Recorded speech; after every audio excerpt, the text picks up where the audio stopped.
പത്തനംതിട്ടയിൽ റാന്നി അടക്കമുള്ള പ്രദേശങ്ങളിൽ വലിയ വെള്ളക്കെട്ടുണ്ടായത് നമ്മൾ കണ്ടതാണ്. അവിടെയുള്ള കടക്കാരുടെ കടയിലേക്കൊക്കെ വെള്ളം വരുന്നതും അവർ വളരെ നിസ്സഹായരായി നമ്മളോട് പറയുന്ന ചില കാര്യങ്ങളുണ്ട്.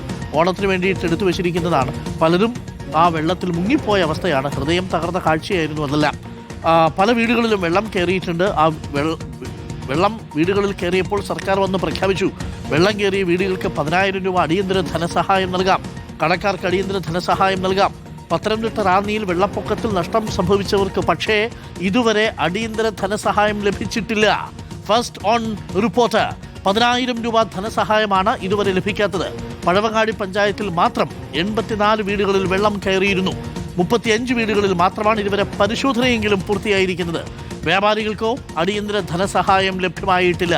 അടിയന്തര ധനസഹായം വേഗം ലഭ്യമാക്കണമെന്നാണ് വ്യാപാരികളും കുടുംബങ്ങളും ആവശ്യപ്പെടുന്നത്. നമുക്കൊപ്പം പ്രവീൺ പുരുഷോത്തമനുണ്ട്. ആദ്യം കേൾക്കാം നാട്ടുകാർക്ക് പറയാനുള്ളത്. അടിയന്തര ധനസഹായം കിട്ടിയോ? ഇപ്പം കിണറ്റിലെ വെള്ളം ഉപയോഗിക്കാൻ പറ്റത്തില്ല. ഇറക്കാൻ നോക്കിയിട്ടൊന്നും പറ്റിയില്ല. അതിനനുസരിച്ച് വെള്ളം പിന്നെ കൂടിക്കൊണ്ടിരിക്കുമായിരുന്നു. പിന്നെ ആറ്റിലെ ജലനിരപ്പ് താന്നു കഴിഞ്ഞാൽ നമുക്ക് കിണർ അടയ്ക്കാൻ പറ്റത്തുള്ളൂ. കിണർ മൊത്തത്തിലേ പോയി.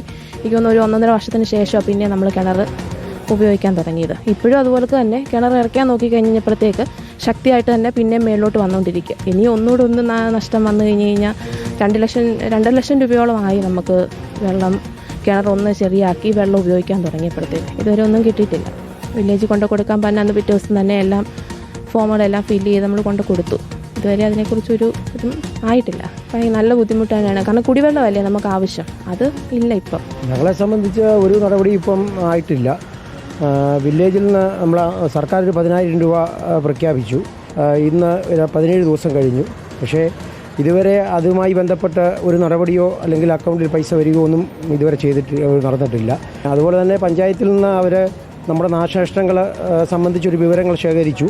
പക്ഷേ അതുമായി ബന്ധപ്പെട്ട ഒരു നടപടിയും ആയതായിട്ട് അറിയില്ല. നമുക്ക് ക്ലീനിങ്ങുമായിട്ട് ബന്ധപ്പെട്ട് നമുക്കൊരു 10-20,000 രൂപയിലധികം, 20-25,000 രൂപയിലധികം, കാരണം അതുപോലെ ചള്ള കയറി നശിച്ചതാണ്. മുഴുവൻ ഇത് നമുക്ക് നഷ്ടപ്പെട്ടു പോയി.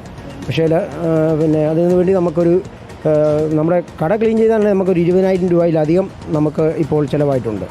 എല്ലാവരും വില്ലേജ് ഓഫീസിലും പഞ്ചായത്തിലും ഒക്കെ അപേക്ഷ കൊടുത്തിരിക്കുന്നു. ഒരു നടപടിക്രമം പൂർണ്ണമായിട്ടില്ല. ഡോക്യുമെൻറ്റ്സ് എല്ലാം അപ്ലോഡ് ചെയ്തുകൊണ്ടിരിക്കുന്നു എന്നാണ് അവർ പറയുന്നത്. ഓണമായിരുന്നതുകൊണ്ട് മിക്ക കടകളിലും ധാരാളം സാധനങ്ങൾ ഇറക്കി വെച്ചിരുന്ന ഒരു സാഹചര്യമായിരുന്നു. അപ്പോൾ ആർക്കും മാറ്റാൻ പറ്റിയില്ല. അപ്പം ധനസഹായം കിട്ടുന്നത് ഒന്ന് നഷ്ടത്തിൻ്റേത്. അത് തന്നെയല്ല, ഈ ചെളികളും മണ്ണും എല്ലാം മാറ്റാൻ തന്നെ ഓരോ കടക്കാർക്കും നല്ല ഒരു തുക ക്ലീനിങ്ങിനായിട്ട് ചിലവായിട്ടുണ്ട്.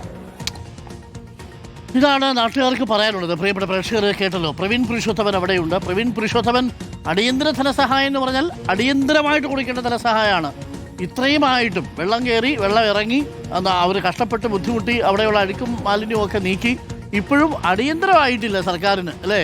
അടിയന്തര ധനസഹായമായിട്ട് കൊടുക്കേണ്ട 10,000 രൂപ ഇതുവരെയും കിട്ടിയിട്ടില്ലെന്നാണോ? ആർക്കും കിട്ടിയിട്ടില്ലേ പ്രവീൺ പുരുഷോത്തമൻ ഇതുവരെ? Good morning Arun. അത് തന്നെയാണ് ഏറ്റവും പ്രധാനപ്പെട്ട ഒരു വിഷയം.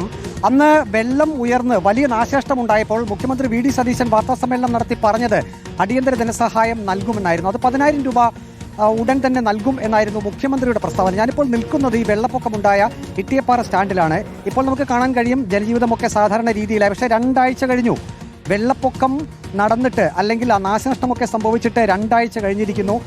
ജനങ്ങളും കുടുംബാംഗങ്ങളും ഒപ്പം ഈ നാട്ടുകാരും ഇവിടെയുള്ള വ്യാപാരികളുമൊക്കെ ഇപ്പോൾ സാധാരണഗതിയിലേക്ക് വന്നുകൊണ്ടിരിക്കുന്നു. പക്ഷേ അപ്പോഴും ഒരു ചോദ്യം ബാക്കിയുള്ളത് ഈ 10,000 രൂപ എപ്പോൾ അക്കൗണ്ടിൽ വരും എന്നുള്ളതാണ്. ഞാനിപ്പോൾ നിൽക്കുന്ന ഒരു വ്യാപാര സ്ഥാപനമാണ്. ആ വ്യാപാര സ്ഥാപനത്തിൻ്റെ അടിവശം നമുക്ക് കാണാൻ സാധിക്കും. ഇവിടെയൊക്കെ വെള്ളം കയറി പൂർണ്ണമായി നശിച്ച അവസ്ഥയായിരുന്നു. ഇപ്പോൾ അവിടേക്കൊക്കെ സാധനങ്ങൾ കൊണ്ടുവച്ചിട്ടുണ്ട്. പക്ഷേ അതൊന്നും പൂർണ്ണ തോതിലായിട്ടില്ല. അതായത് ഇപ്പോൾ ഈ കാണുന്ന ഭാഗം ഇപ്പോഴും പ്രവർത്തിച്ചു തുടങ്ങിയിട്ടില്ല. ഇതിൻ്റെ മുകൾ നിലയിലൊക്കെ സാധനങ്ങൾ കയറ്റി വെച്ചിട്ടുണ്ട്. നമുക്കറിയാം വ്യാപാരികളെ സംബന്ധിച്ച് അവർ പലപ്പോഴും വായ്പയൊക്കെ എടുത്താണ് ഈ വ്യാപാരങ്ങൾ നടത്തുന്നത്. ഒരു ദിവസം കച്ചവടം മുടങ്ങിക്കഴിഞ്ഞാൽ അവർക്ക് തിരിച്ചടവിൻ്റെ ഒരു ഗഡു മുടങ്ങും, അല്ലെങ്കിൽ ആ ഒരു പണം അവർ ശേഖരിക്കുന്നതിൻ്റെ അളവ് കുറയും.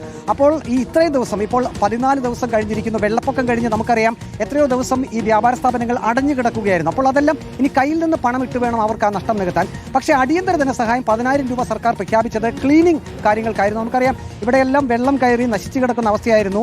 അതെല്ലാം ഇപ്പോൾ ക്ലീൻ ചെയ്ത് വൃത്തിയാക്കിയിട്ടുണ്ട്. എല്ലാ വ്യാപാരികളും അവരവരുടെ കയ്യിൽ നിന്ന് പണം എടുത്താണ് ഇത് ക്ലീൻ ചെയ്ത് വൃത്തിയാക്കിയത്, സാധാരണ നിലയിലേക്ക് വ്യാപാര സ്ഥാപനങ്ങൾ എത്തിച്ചത്.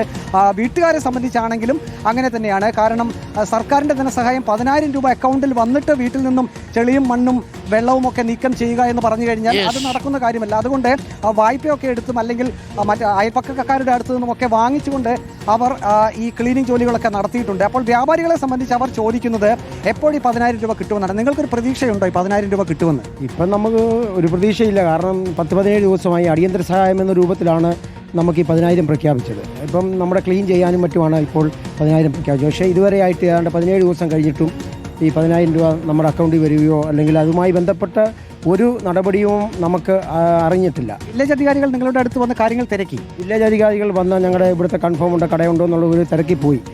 പക്ഷേ പിന്നെയും ഇത് അവരൊന്നും പറയുന്നില്ല, എന്ന് കിട്ടും എന്നൊന്നും പറയുന്നില്ല.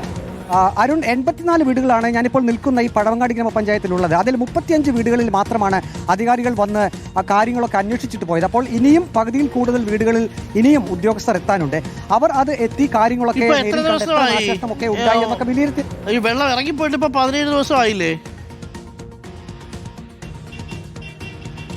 അരുൺ? 31-ാം തീയതി രാത്രിയാണ്, അതായത് 1-ാം തീയതി ആയപ്പോഴേക്കും ഈ ഭാഗം മുഴുവൻ വെള്ളത്തിലായി, റാന്നി മുഴുവൻ വെള്ളത്തിലായി. പിന്നീട് നമുക്കറിയാം 1-ാം തീയതി കഴിഞ്ഞു, 2-ാം തീയതി, 3-ാം തീയതി, 4-ാം തീയതി, 5-ാം തീയതി ഒക്കെ ആകുന്ന സമയം വരെയും റാന്നിയിൽ വെള്ളത്തിന്റെ കെടുതികൾ ധാരാളം. ഇപ്പോൾ